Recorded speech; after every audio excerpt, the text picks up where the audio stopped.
Hello, everyone. This is Live Life Well TV host. We're here with another episode of Did You Know? But let me tell you something.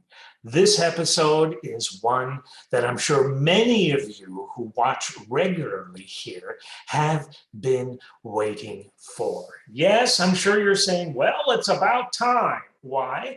Because we're dedicating this entire episode to the worldwide phenomenon known as bingo. Get your cards ready. We'll be right back.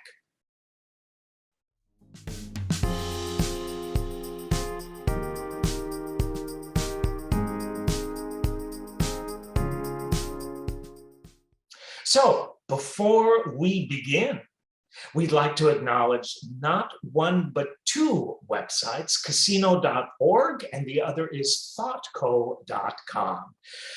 Let me tell you that your Live Life Well TV host has had an intense and sordid relationship for many, many, many, many years. With who? Bingo.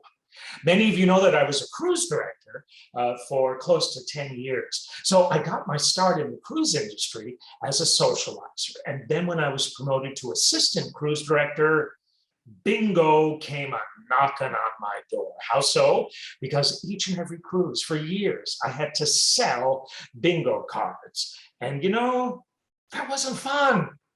It may be fun to play bingo, but it ain't fun selling bingo cards day after day for years upon years. And let me tell you, at the end of every cruise, when the snowball jackpot bingo game was played, I had to sell tons of cards to each passenger in a lounge full of 800 to 2,000 people. Now, there were other assistant cruise directors. I was not alone, but my goodness, I felt so alone. Well, the light finally came out of the darkness when I was promoted to cruise director. Then, salvation. Why? Because I no longer had to sell bingo cards. Now I was elevated to that rare, elite club, that status, that royalty, that title supreme of one who calls bingo.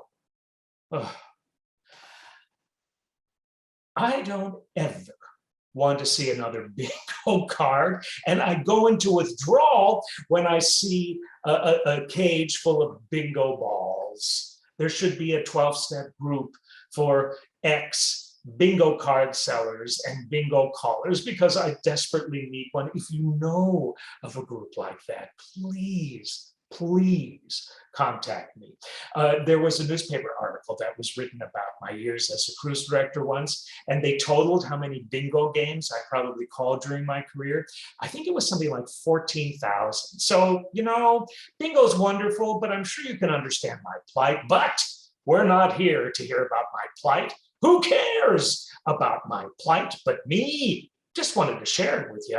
But what we're really here for is to share some did you knows, and maybe you didn't, about a lot of this information concerning bingo. So here we go. It goes without saying, folks, that bingo is still one of the most popular games and forms of gambling played today. And that's pretty impressive staying power because you know how old bingo is estimated to be? How about 490 years old? That's a lot of horizontal and vertical lines, you know? After experiencing a huge boom period in post-World War II Britain, bingo's popularity slowly dived into decline there during the 1990s. But recently, its conversion into an online game has helped breathe new life and excitement into this gambling phenomenon. Bingo's origins are believed to have come from Italy, where it is said the game began life as a lottery. And in Italian, that lottery was called Il Gioco del Lotto d'Italia. And that was back in 1530. From there, you can trace its path roughly as a favorite of the French aristocracy, where it was known as le loto before finally arriving on British shores. It's thought that bingo evolved into something resembling the game of chance that we know and love today. When it first arrived in France, that is, and by 1778, it was very, very popular. By the 18th century, the game had found a lasting home for itself in Britain, being widely played across industrial towns and cities before finding a market in other nations, such as, ta-da, the USA. Here's where bingo got its name. Evidence suggests that the game was first dubbed bingo in the United States in 1929. Legend has it that a toy manufacturer from Long Island named Edwin S. Lowe first played the game at a carnival in Georgia, where it had become known as Beano, due to beans being used to mark numbers. As the story goes, Lowe loved the game so much that he popularized it by playing with his friends, one of which was so elated at winning that she shouted bingo instead of Beano. So there you go. He hired a Columbia University math professor, Carl Leffler, to help him increase the number of combinations in bingo cards themselves. And by 1930, Leffler had invented 6,000 different bingo cards. They were developed so there would be fewer non-repeating number groups and conflicts when more than one person got bingo at the same time. Well, I think there's still conflict sometimes. Lowe happened to have been a Jewish immigrant from Poland. Not only did E.S. Lowe Company produce bingo cards, but he also developed and marketed the game Yahtzee, for which he bought the rights from a couple who played it on their yacht. His company was sold to Milton Bradley back in 1973 for a very quick and cool $26 million.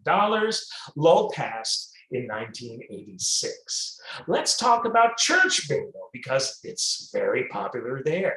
A Catholic priest from Pennsylvania approached Lowe about using bingo as a means of raising church funds.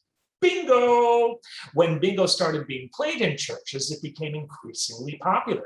By 1934, an estimated 10,000 bingo games were played weekly. While gambling is banned in many states, they may allow bingo games to be hosted by churches and nonprofit groups to raise funds. Casino bingo is very popular. I speak at a conference every year in Las Vegas, and when I walk around the casino, because you have to go through the casino to get to anywhere, even if you're hungry, there's usually a separate space that's walled off where bingo is played. Bingo has been one of the games offered at many casinos, both in Nevada and those operated by Native American tribes. E.S. Lowe built a casino hotel on the Las Vegas Strip called the Tally Ho Inn. Today, get this, more than $90 million are spent on bingo each week in North America alone. And before we close, here are some more facts about bingo. According to resources, 96% of regular bingo players have won the jackpot prize at least once. That's 96%. So if you haven't won it yet, keep trying because the numbers are with you. Ha ha! That was good, Robert. Wow. Ha! Statistics show that about 80% of bingo players happen to be female, while the remaining 20% constitutes, of course, the male population.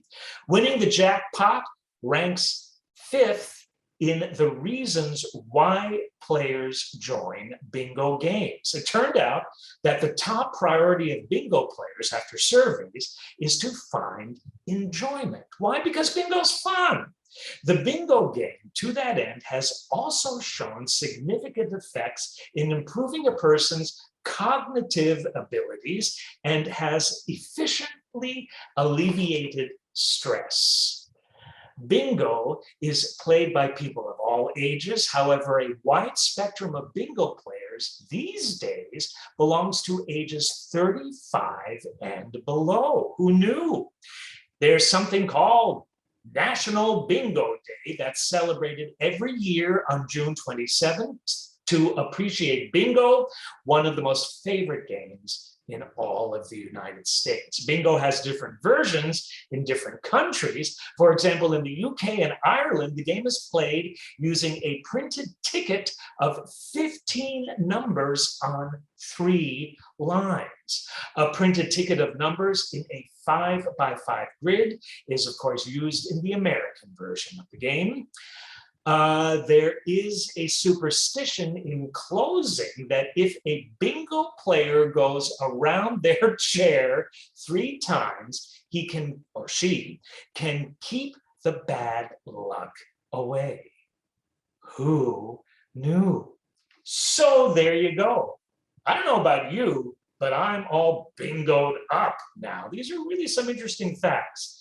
And the next time we play bingo, have a good time and may you win. But if you don't, hey, it's the enjoyment and fun of being with others, of laughing with others, and exercising your brain with others. And that's a pretty good jackpot too. Thank you so much for tuning in. This has been Robert Landau, Live Life Well TV host.